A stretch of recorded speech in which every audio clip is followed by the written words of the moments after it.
Здравствуйте, дорогие подписчики и гости моего канала. Начинаем наш первый урок.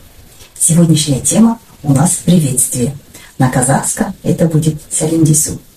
Если человек ваш хороший знакомый или ваш ровесник, то можете использовать вариант сәлем. В переводе означает привет.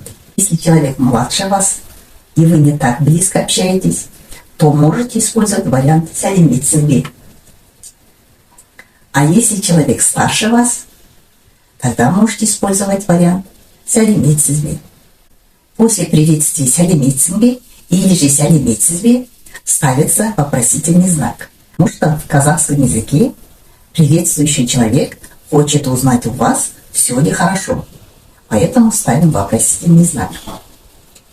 Кроме этих приветствий, еще есть варианты қалың қалай и қал қалай.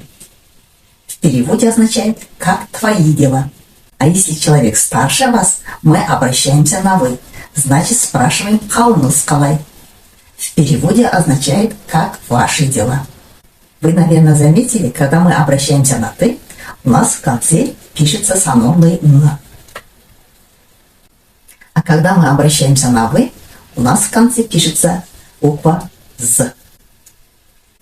В повседневной жизни вместо выражения сәлеметсің или же сәлеметсіз вы можете использовать варианты қалың қалай или же қалыңыз қалай. А мужчины у нас здороваются ассалауму алейкум.